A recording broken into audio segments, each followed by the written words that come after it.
Hi, welcome to the latest edition of the Iscah Q&A video series. We're going to go through a series of questions being asked on Facebook over the last week. Hopefully it helps with your visa application. Okay, on to the first question. Can I apply for the temporary graduate visa with less than 6 in any band on the IELTS? You can, you just need 6 average with at least 5 in each of the bands on the IELTS test. You can also do an OET test, TOEFL test, Pearson test, Cambridge test, so there's a number of alternatives. You need to make sure though that you meet the requirements of the skills assessment body if you need a skills assessment for your 485, which the old 485s do. So if you're a teacher, you need 7s, 8s academic. If you're an accountant, you need 6s in each. So often the skills assessment body have a higher requirement for IELTS than immigration do, so you need to check on that. How can my new wife give me 5 points for the points test? Okay, congratulations on getting married. Hopefully it goes well for you. 3 things. She needs to be under 50, get at least IELTS 6s in each band or an equivalent, and obtain a full skills assessment in an occupation on the same list you use for your application. So if you're applying for a 189, that's the SOL, she needs a skills assessment in an occupation on the SOL.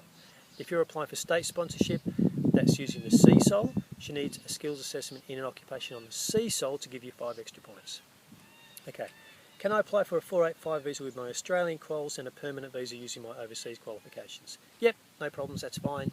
The RSMS points test can be based on overseas quals if you want. The 485 must be based on your Australian quals.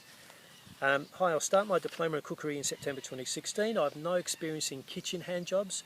My consultant told me 1 year of work experience as a kitchen hand and I can be sponsored. Not quite correct.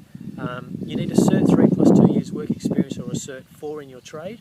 1 year work experience as a kitchen hand is neither of those. That doesn't help you with your application. Management and a diploma of accounting in Sydney. Is this going to help you for RSMS? Okay, so diploma of accounting doesn't help you a lot. You need a bachelor degree in accounting to apply as an accountant. You've only got an advanced diploma. An advanced diploma of management helps you for office manager, retail manager, customer service manager, maybe cafe restaurant manager for some case officers. So they're the occupations you need to look for, but you can't nominate a company in Sydney for RSMS. They're not a regional area. You need to go outside Sydney into a regional area. I have 65 points at the moment. What's the chance New South Wales will invite me as an accountant? Okay, we talked to the New South Wales State Government last week. They said it's very hard to predict how many points people need because it depends on how many quality applicants they get each month. So if they get a lot of people at 70, 65 with good English marks and good work experience, they're not going to invite you at 65 points without those demographics. So they said they can't really give a guide, but certainly 60 pointers won't get invited. Maybe the odd person 65 might. Okay. My wife has done Masters of Accounting. We are thinking to apply for the 189 relative sponsor. What are our chances as an accountant? Okay, 0. The department is not inviting anybody as an accountant for 489 relative sponsorship. All the places are being used for 189s at the moment. So unfortunately 489s don't have a chance. I want to know if I can apply for a 485 visa. I've been on my 457 for 1.5 years in a regional area.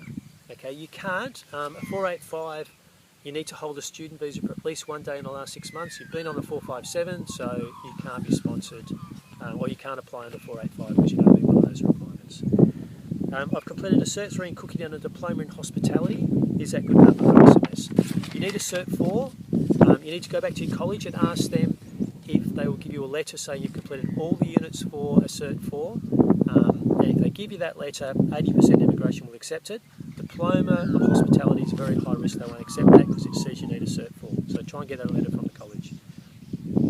I have an approved skills assessment as an engineer and a letter from them confirming 12 months work experience in Australia in the last 15 months. Is this okay with a gap of 3 months? Yeah, it is. The 12 months doesn't have to be consecutive as long as the skills assessing body has says you've met the skills assessment requirement or you've met the work experience requirement for 12 months. 90% immigration will accept that. It's just advice, but they generally accept it.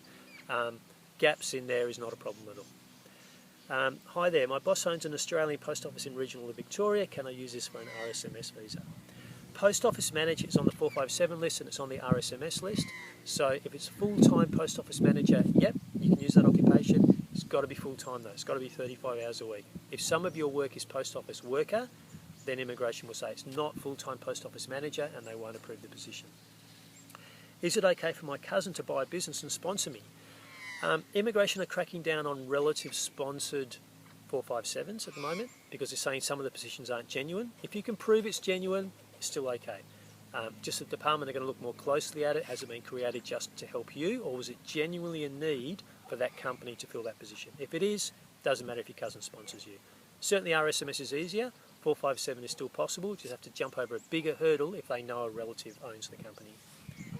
I want to apply for a 189 skill visa, but I do not want to include my husband as we're having issues. Can I leave him off the application? You can always leave people off the application whenever you want, but if you're not permanently separated, then your husband will still have to do medicals and police clearances, and if he fails those, you'll fail your application because it's a one fail, one fails criteria. If you are permanently separated, give a stat deck to the department saying you are, and providing they accept that, then not only do you not have to include him, also he won't have to do medicals and police clearances. Okay, I'm working for a company with 2 transport vehicles. Can they sponsor me for an RSMS visa?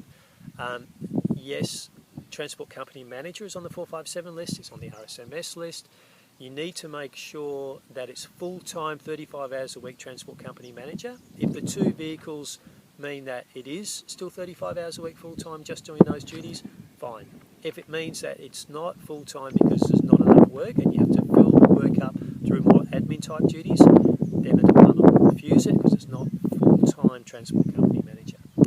Okay, hope you found all that useful. Remember, if you have any questions at all that you need help with, need a consultation, need help managing your visa application, get in touch with us, www.iscah.com. Otherwise, have a great weekend and we'll see you next week. Thanks. See ya.